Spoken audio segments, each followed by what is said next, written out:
शिवाय नमस्तुभ्यं। आराधना में तुम लीन हो।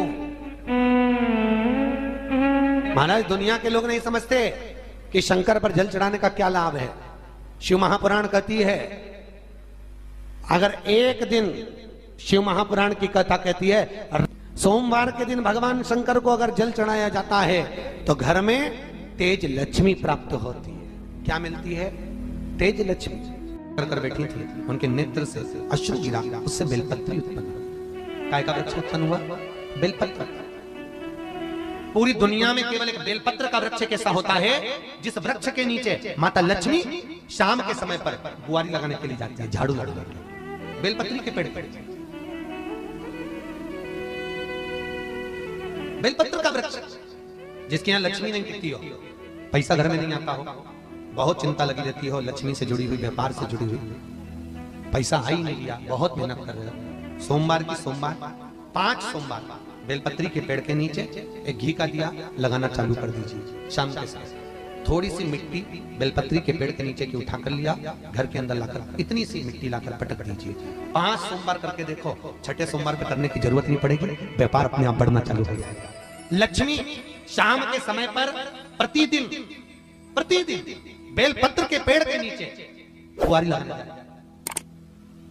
शंकर भगवान की प्रियता बेलपत्र।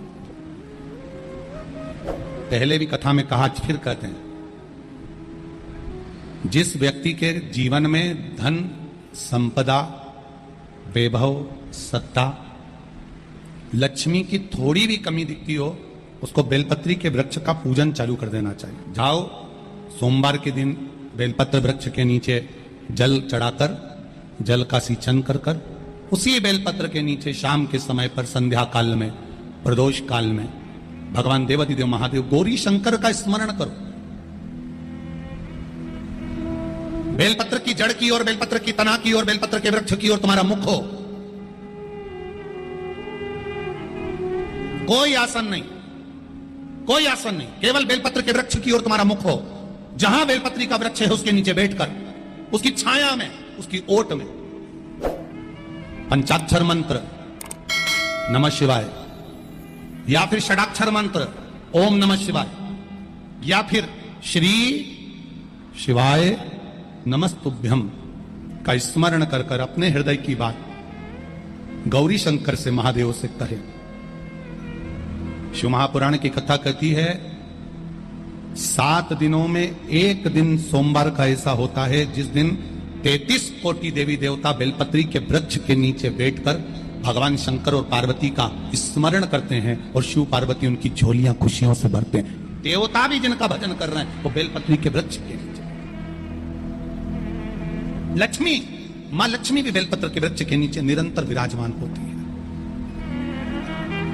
और आप लोगों से एक निवेदन और करना चाहेंगे, ये मनुष्य का शरीर जब तक रहे, ये मानव की देह जब तक रहे, जिंदगी में एक बेलपत्री का वृक्ष अपने रहते रहते कहीं पर भी लगाना, उसको बड़ा करना, उसको बड़ा कर कर जैसे अपने बच्चे को बड़ा करते हो ऐसे लगाकर बड़ा कर कर महादेव से कहना कि मैंने अपनी जिंदगी में, मैं मर भी जाऊं, मेरे प्राण छूट भी जाएं, मेरे जाने के बाद मेरे घर के लोग 1 लोटा जल चढ़ाएं ना चढ़ाएं, बेलपत्री चढ़ाएं ना चढ़ाएं, पर ये वृक्ष मैंने बेलपत्री का लगा दिया, अगर मैं मर भी गई तो मेरे मरने के बाद भी मेरे हाथ की बेलपत्र महादेव को चढ़ती रहेगी, महादेव को प्राप्त होती रहेगी। लगाओ एक बेलपत्री के पौधे को, छोटे से बड़ा करो, बड़े से बड़ा करो, बड़े से बड़ा करो, और बड़ा करने के बाद उसको कहीं तुम्हारी मर्जी पड़े जहां उस बेलपत्री के वृक्ष को लगाओ।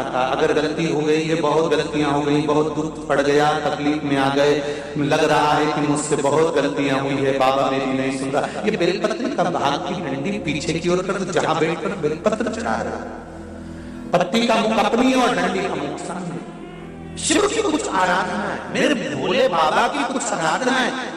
खाली ना जाता कोई, खाली ना जाता कोई, दर से तुम्हारे मैं भी खड़ी हूं नहीं, बाहें पसार मैं भी खड़ा हूं नन्ही बाहें पसार। अपने।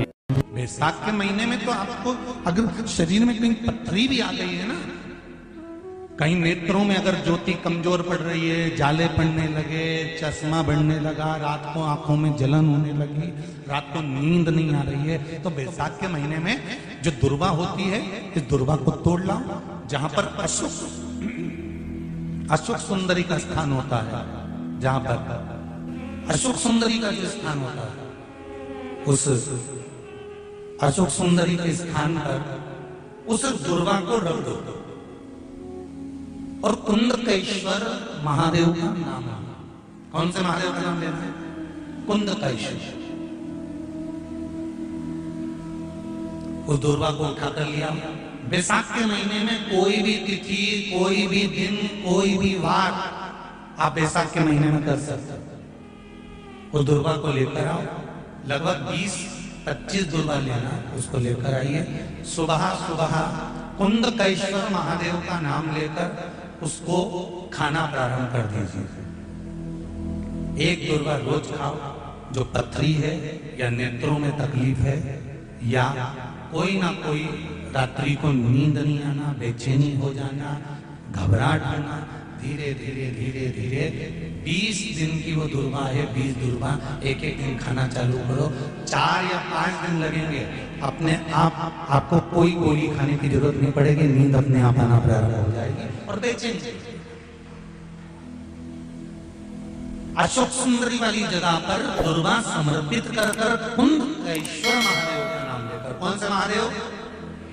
कुंदकेश्वर। जिस नारी का रजोधर्म से जुड़ा हुआ जो भी तकलीफ होती है, केवल हाथ में जल लेकर आसक्ति का नाम लेकर भी वो पान कर लेती है, तो रजोधर्म से जुड़े हुए सारे दुख, कहते हैं कि गर्भ में, गर्भाशय में अगर गांठ भी पड़ गई है और डॉक्टर कह रहा है कि बच्चादानी में गांठ है, गर्भाशय में गांठ है और इसका ऑपरेशन होना जरूरी है, आसक्ति दक्ष प्रजापति की पहली पत्नी का मात्र स्मरण कर कर अगर आचमन पानी का कर लिया जाए तो गांठ भी गर्भाशय की गलना प्रारंभ हो जाती है। ये वो नाम, ये वो शब्द है।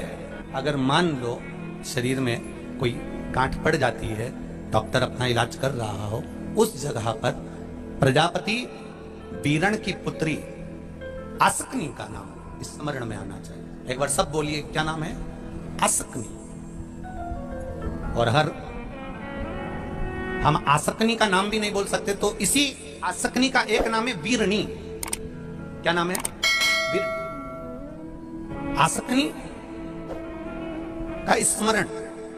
अगर गांठ भी गर्भाशय में है और डॉक्टर बोल रहा है कि ऑपरेशन है, कराना है, डॉक्टर साहब से कहना, साहब जल्दी तो नहीं है ना, 15 दिन का समय तो मिल सकता है या 10 दिन का समय तो मिल सकता है इसका ऑपरेशन कराने के लिए।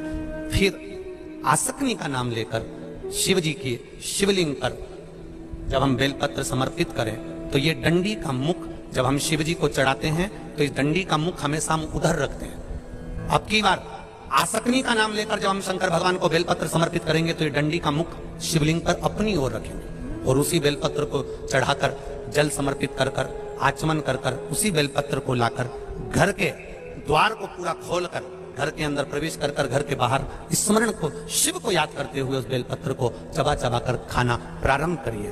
10 दिन मांगिए आप, ये 10 दिन के बाद मैं ऑपरेशन कराऊंगी, मना नहीं, पर एक बार मैं मेरे महादेव का नाम का स्मरण करना चाहती हूँ, एक बार शिव तत्व को जान। क्या नाम है? जम के बोलो, नाम बोलो फिर से। आसक्ति। इस नाम की मूलता का स्मरण करिए। वीरणी आसक्ति। जैसे गणेश जी की 2 सूंड होती है, एक राइट सूंड का गणेश, एक लेफ्ट सूंड का गणेश।